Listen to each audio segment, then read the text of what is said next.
नमस्कार दोस्तों, आज मैं आपको बृहस्पतिवार की भगवान विष्णु जी की व्रत कथा के बारे में जानकारी दूंगी। बृहस्पतिवार का दिन भगवान विष्णु को समर्पित है।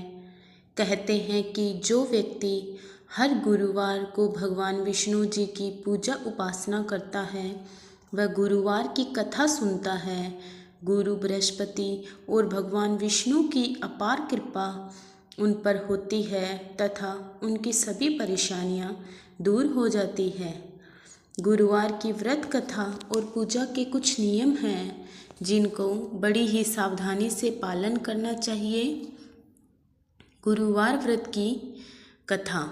जो व्यक्ति श्रद्धा भाव से गुरुवार को भगवान विष्णु की पूजा करता है और कथा कहता है, सुनता है, उनकी गरीबी और कष्ट भगवान विष्णु स्वयं दूर कर देते हैं तथा उनके जीवन में सुख समृद्धि की प्राप्ति करते हैं। बृहस्पतिवार के दिन सूर्योदय से पहले उठें और नित्य क्रम से निवृत्त होकर पीले रंग के वस्त्र पहने। इसके बाद पूरे घर में गंगा जल छिड़कें और बाद में पूजा घर में श्री हरि विष्णु जी की मूर्ति स्थापित करें। पीले रंग के गंध पुष्प और अक्षत चढ़ाएं। इसके बाद चना, गुड़ और मुनक्का चढ़ाकर विधि विधान से पूजन शुरू करें। इसके बाद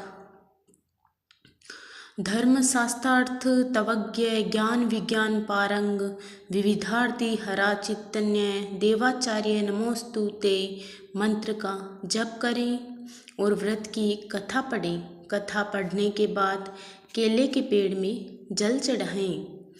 एक प्राचीन समय की बात है। भारतवर्ष में एक राजा का राज्य हुआ करता था। वह बड़ा प्रतापी और दानी राजा था। वह नित्य गरीबों और ब्राह्मणों की सेवा सहायता करता। वह प्रतिदिन मंदिर में भगवान के दर्शन करने जाता, लेकिन यह बात उनकी रानी को अच्छी नहीं लगती। वह न ही पूजन करती थी और न ही दान करने में उनका मन लगता।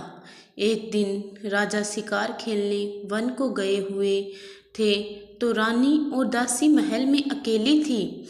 उसी समय बृहस्पति देव साधु भेष में राजा के महल में भिक्षा के लिए गए और भिक्षा मांगी तो रानी ने भिक्षा देने से मना कर दिया। रानी ने कहा कि हे साधु महाराज, मैं तो दान पुण्य से तंग आ गई हूँ। इस कार्य के लिए मेरे पतिदेव ही बहुत है। अब आप ऐसी कृपा करें कि सारा धन नष्ट हो जाए तथा मैं आराम से रह सकूं। साधु ने कहा, देवी तुम तो बड़ी अजीब हो। धन और संतान से कौन दुखी होता है? इसकी तो सभी कामना करते हैं। पापी भी पुत्र और धन की इच्छा करते हैं। अगर तुम्हारे पास धन अधिक है तो भूखे मनुष्यों को भोजन कराओ, प्याऊ लगवाओ, ब्राह्मणों को दान दो, कुआं, तालाब, बावड़ी, बाग बगीचे आदि का निर्माण करवाओ, मंदिर, पाठशाला, धर्मशाला बनवाकर दान दो, निर्धनों की कुंवारी कन्याओं का विवाह कराओ, साथ ही यज्ञ आदि कर्म करो, अपने धन को शुभ कार्य में खर्च करो। ऐसे करने से तुम्हारा नाम परलोक में सार्थक होगा एवं स्वर्ग की प्राप्ति होगी। लेकिन रानी पर उपदेश का कोई प्रभाव नहीं पड़ा। वह बोली, महाराज मुझे ऐसे धन की आवश्यकता नहीं जिसको मैं अन्य लोगों को दान दूं, जिसको रखने और संभालने में ही मेरा सारा समय नष्ट हो जाए। अब आप ऐसी कृपा करें कि सारा धन नष्ट हो जाए और मैं आराम से रह सकूं। साधु ने उत्तर दिया, यदि तुम्हारी ऐसी इच्छा है तो जैसा मैं तुम्हें बताता हूँ तुम वैसा ही करना। बृहस्पतिवार को घर को गोबर से लीपना, अपने केशों को पीली मिट्टी से धोना, राजा से कहना वह बृहस्पतिवार को हजामत बनवाए, भोजन में मांस मदिरा खाना और कपड़ा धोबी के यहाँ धुलने डालना। ऐसा करने से 7 बृहस्पतिवार में ही आपका सारा धन नष्ट हो जाएगा। इतना कहकर वह साधु महाराज वहाँ से अंतर्ध्यान हो गए। इसके बाद रानी ने वही किया जो साधु ने बताया था। 3 बृहस्पतिवार बीते ही थे कि उनका समस्त धन संपत्ति नष्ट हो गया और भोजन के लिए राजा रानी तरसने लगे। तब एक दिन राजा ने रानी से कहा कि तुम यहाँ पर रहो, मैं दूसरे देश में चाकरी के लिए चला जाऊँ, क्योंकि यहाँ पर मुझे सभी मनुष्य जानते हैं, इसलिए कोई कार्य नहीं कर सकता। देश चोरी परदेश भीख बराबर है। ऐसा कहकर राजा परदेश चला गया। वहाँ जंगल को जाता, लकड़ी काट कर लाता और शहर में बेचता। इस तरह अपना जीवन व्यतीत करने लगा। इधर राजा के बिना रानी और दासी दुखी रहने लगी। किसी दिन भोजन मिलता और किसी दिन जल पीकर ही रह जाती। एक समय जब रानी और दासियों को 7 दिन बिना भोजन के रहना पड़ा तो रानी ने अपनी दासी से कहा, हे दासी, पास ही के नगर में मेरी बहन रहती है, वह बड़ी धनवान है, तू उसके पास जा आ और 5 सेर बेझर मांग कर ले आ, ताकि कुछ समय के लिए थोड़ा बहुत गुजर बसर हो जाए। दासी रानी की बहन के पास गई। उस दिन बृहस्पतिवार था। रानी की बहन उस समय बृहस्पतिवार की कथा सुन रही थी। दासी ने रानी की बहन को अपनी रानी का संदेश दिया, लेकिन रानी की बहन ने कोई उत्तर नहीं दिया। जब दासी को रानी की बहन से कोई उत्तर नहीं मिला तो वह बहुत दुखी हुई, उसे क्रोध भी आया। दासी ने वापस आकर रानी को सारी बात बता दी। सुनकर रानी ने कहा कि दासी, इसमें उसका कोई दोष नहीं है। जब बुरे दिन आते हैं तब कोई सहारा नहीं देता। अच्छे बुरे का पता विपत्ति में ही लगता है। जो ईश्वर की इच्छा होगी वही होगा। यह सब हमारे भाग्य का दोष है। यह कहकर रानी अपने भाग्य को कोसने लगी। उधर रानी की बहन ने सोचा कि मेरी बहन की दासी आई थी, लेकिन मैं उससे नहीं बोली, इससे वह बहुत दुखी हुई होगी। कथा सुनकर और पूजन समाप्त कर वह अपनी बहन के घर गई और कहने लगी, बहन, मैं बृहस्पतिवार का व्रत कर रही थी, तुम्हारी दासी गई, लेकिन मैं जब तक कथा होती है तब तक न उठते हैं और न ही बोलते हैं, इसीलिए मैं नहीं बोली। कहो दासी, क्यों गई थी? रानी बोली, बहन, हमारे घर अनाज नहीं था। ऐसा कहते कहते रानी की आंखें भर आई। उसने दासियों समेत 7 दिन तक भूखा रहने की बात भी अपनी बहन को बता दी। इसलिए मैंने दासी को तुम्हारे पास 5 सेर बेझर लेने के लिए भेजा था। रानी की बहन बोली, बहन देखो, बृहस्पति देव सबकी मनोकामना पूरी करते हैं। शायद तुम्हारे घर में अनाज रखा हो। पहले तो रानी को विश्वास नहीं हुआ, परंतु बहन के आग्रह करने पर उसने दासी को अंदर भेजा। दासी घर के अंदर गई तो वहाँ पर उसे एक घड़ा बेझर से भरा मिल गया। उसे बड़ी हैरानी हुई। उसने बाहर आकर रानी को बताया। दासी रानी से कहने लगी, हे रानी, जब हमको भोजन नहीं मिलता तो हम व्रत ही तो करते हैं, इसलिए क्यों ना इनसे व्रत और कथा की विधि भी पूछ ली जाए, हम भी व्रत किया करेंगे। दासी के कहने पर रानी ने अपनी बहन से बृहस्पति व्रत के बारे में पूछा। उनकी बहन ने बताया, बृहस्पतिवार के व्रत में चने की दाल, गुड़ और मुनक्का से विष्णु भगवान का केले की वृक्ष के जड़ में पूजन करें, दीपक जलाएं और कथा सुने। एक ही समय भोजन करें। भोजन में पीले खाद्य पदार्थ का सेवन जरूर करें, इससे गुरु भगवान प्रसन्न होते हैं, अन्न, पुत्र और धन का वरदान देते हैं, साथ ही सभी मनोकामनाएं पूर्ण करते हैं।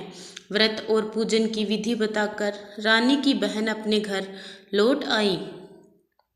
रानी और दासी दोनों ने निश्चय किया कि बृहस्पति देव भगवान का पूजन जरूर करेंगे। 7 रोज बाद जब बृहस्पतिवार आया तो उन्होंने व्रत रखा। गुड़साल में जाकर चना और गुड़ बीन लाई तथा उसकी दाल से केले की जड़ तथा विष्णु भगवान का पूजन किया। अब पीला भोजन कहाँ से आए? दोनों बड़ी दुखी हुई, परंतु उन्होंने व्रत किया था इसलिए बृहस्पति देव भगवान प्रसन्न थे। एक साधारण व्यक्ति के रूप में वे 2 थालों में पीला भोजन लेकर आए और दासी को देकर बोले, हे दासी, यह भोजन तुम्हारे और रानी के लिए है, इसे तुम दोनों ग्रहण करना। दासी भोजन पाकर प्रसन्न हुई। उसने रानी से कहा, चलो रानी जी, भोजन कर लो। परंतु रानी को भोजन आने के बारे में कुछ भी नहीं पता था, इसलिए उसने कहा कि जा तू ही भोजन कर, क्योंकि तू व्यर्थ में हमारी हंसी उड़ाती है। तब दासी ने कहा, एक व्यक्ति भोजन दे गया है। तब रानी ने कहा, वह व्यक्ति तेरे लिए ही भोजन दे गया है, तू ही भोजन कर। तब दासी ने कहा, वह व्यक्ति हम दोनों के लिए 2 थालों में सुंदर पीला भोजन देकर गया है, इसलिए मैं और आप साथ साथ भोजन करेंगे। यह सुनकर रानी प्रसन्न हुई और दोनों ने गुरु भगवान को नमस्कार कर भोजन किया। इसके बाद से वे प्रत्येक बृहस्पतिवार को गुरु भगवान का व्रत और पूजन करने लगे। बृहस्पतिवार भगवान की कृपा से उनके पास धन हो गया, लेकिन रानी फिर पहले की तरह आलस्य करने लगे। तब दासी बोली, देखो रानी, तुम पहले भी इस प्रकार आलस्य करती थी, तुम्हें धन रखने में कष्ट होता था, इस कारण सभी धन नष्ट हो गया। अब गुरु भगवान की कृपा से धन मिला है तो फिर तुम्हें आलस्य होता है। बड़ी मुसीबतों के बाद हमने ये धन पाया है, इसीलिए हमें दान पुण्य करना चाहिए। अब तुम भूखे मनुष्य को भोजन कराओ, प्याऊ लगवाओ, ब्राह्मणों को दान दो, कुआं, तालाब, बावड़ी और बाग बगीचे आदि का निर्माण कराओ, मंदिर, पाठशाला और धर्मशाला बनवा कर दान दो, निर्धनों की कुंवारी कन्याओं का विवाह कराओ, साथ ही यज्ञ आदि कर्म करो।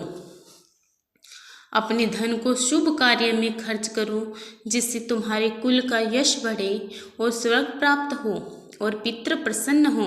दासी की बात सुनकर रानी शुभ कार्य करने लगी, उनका यश फैलने लगा। एक दिन रानी और दासी आपस में विचार करने लगी कि न जाने राजा किस दशा में होंगे, उनकी कोई खोज खबर भी नहीं है।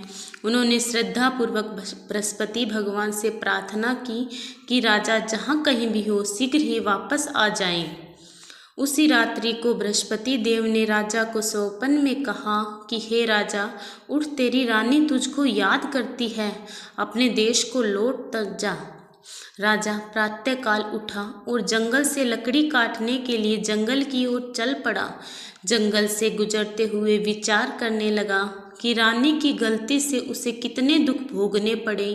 राजपाट छोड़कर जंगल में आकर रहना पड़ा और जंगल से लकड़ी काटकर शहर में बेचकर गुजारा करना पड़ा और अपनी दशा को याद करके व्याकुल होने लगा। उसी समय राजा के पास बृहस्पति देव साधु के वेश में आकर बोले, हे लकड़हारे, तुम इस सुनसान जंगल में किस चिंता में बैठे हो, मुझे बताओ। यह सुनकर राजा के नेत्रों में जल भर आया। साधु की वंदना कर राजा ने अपनी संपूर्ण कहानी सुना दी। महात्मा दयालु होते हैं। वे राजा से बोले, हे राजा, तुम्हारी पत्नी ने बृहस्पति देव के प्रति अपराध किया था, जिसके कारण तुम्हारी यह दशा हुई। अब तुम चिंता मत करो, भगवान तुम्हें पहले से अधिक धन देंगे। देखो, तुम्हारी पत्नी ने बृहस्पतिवार का व्रत शुरू किया है। अब तुम भी बृहस्पतिवार के व्रत में चने की दाल, गुड़ और मुनक्का से विष्णु भगवान का केले की वृक्ष की जड़ में पूजन करो तथा दीपक जलाकर कथा सुनो। उस दिन एक ही समय भोजन करना, लेकिन भोजन में पीले खाद्य पदार्थ का सेवन जरूर करना। भगवान तुम्हारी सब कामनाओं को पूर्ण करेंगे। साधु की बात सुनकर राजा बोला, हे प्रभु, लकड़ी बेचकर तो इतना पैसा नहीं बचता जिससे भोजन के उपरांत कुछ बचा सकूं। मैंने रात्रि में अपनी रानी को व्याकुल देखा है। मेरे पास कोई साधन नहीं जिससे उसका समाचार जान सकूं। फिर मैं कौन सी कहानी कहूं। यह भी मुझको मालूम नहीं। साधु ने कहा कि हे राजा, मन में बृहस्पति भगवान के पूजन व्रत का निश्चय करो, वे स्वयं तुम्हारे लिए कोई राह बना देंगे। बृहस्पतिवार के दिन रोजाना की तरह लकड़ियां लेकर शहर में जाना।